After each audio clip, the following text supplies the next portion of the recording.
Until 2023, my marriage was on solid ground.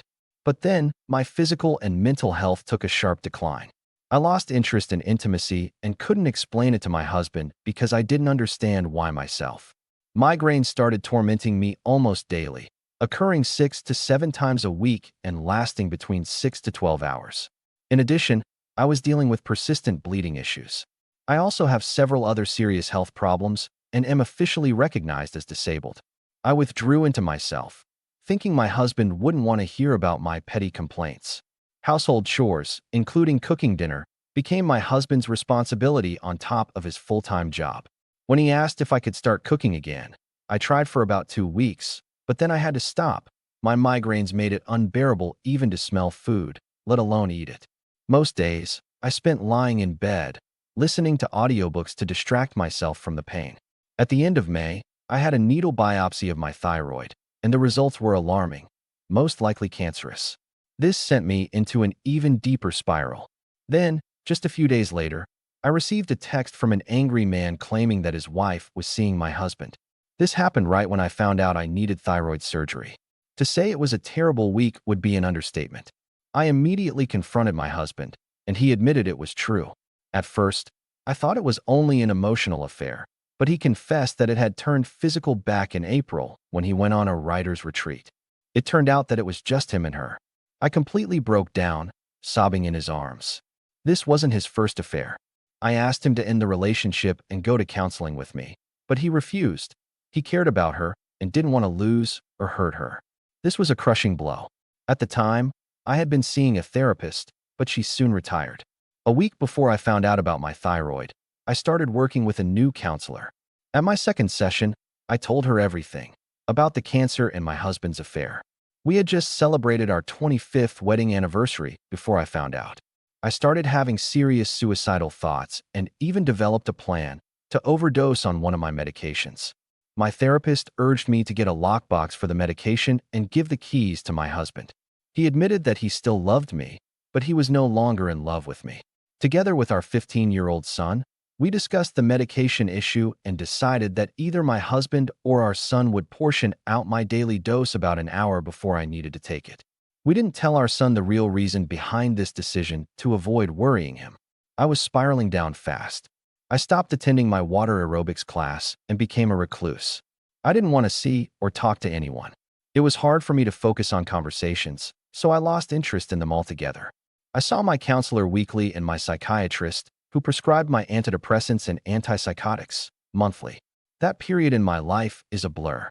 In August, I had half of my thyroid removed, and the diagnosis was confirmed: medullary thyroid cancer. I needed another surgery, and in October, they removed the rest of my thyroid. Thankfully, the other half was cancer-free, meaning they had caught it before it could spread. Meanwhile, my husband started traveling to see his affair partner every 2 weeks. We kept this a secret, even from our son, for a while, trying to maintain a sense of normalcy for him. Eventually, we decided to remain friends, but our marriage was beyond saving. My husband wanted a divorce. In December, we told our son about the separation, but he was the only one who knew. We chose not to tell my parents just yet, as they are not the most forgiving people. My relationship with my father is strained at best, so I wanted to delay that conversation for as long as possible. At that time, I was meeting with my therapist weekly. She was trying to convince me that suicide was not the answer. The only reason I held on was our son.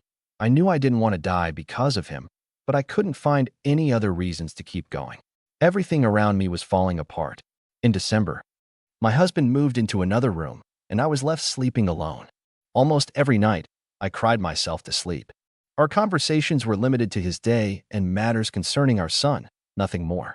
When my depression worsened and suicidal thoughts became overwhelming at one point, I even tried to find the key to the medicine safe. He talked me down.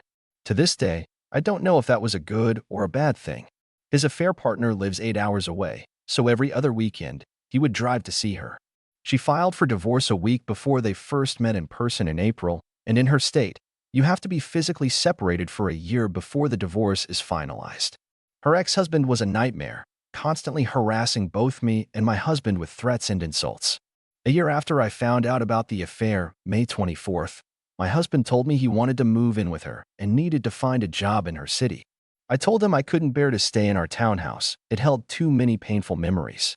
He suggested I look for another apartment for our son and me to move into after he left. So we did.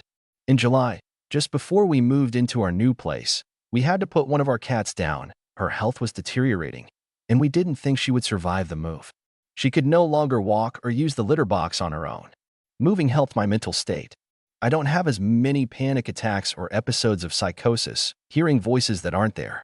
I'm able to do some housework myself now, cooking, vacuuming, keeping the kitchen clean, as well as my bedroom and bathroom. Our son, who is now 16, takes care of his own room, his bathroom, the dishes, the trash, and the cat, feeding him and keeping the litter box clean. We are currently working on finalizing our divorce. Since we don't have much to split, just a car and custody of our son, there isn't much to argue about. We are on the same page regarding spousal and child support. In my state, if a marriage lasts more than 25 years, I am entitled to 30% of his income for life, or until I remarry, and child support until our son turns 18. Our son and I get to see my soon-to-be ex-husband every 3 to 4 weeks for a weekend. It's painful to be apart from him, but seeing him is just as painful. I feel like I failed persevering face and that the end of our marriage is mostly my fault. It's been like this for about 6 months now. He wants me to start dating again, but after his second betrayal, I don't know if I can trust anyone anymore. And I need trust to let someone get close to me. Thanks for listening.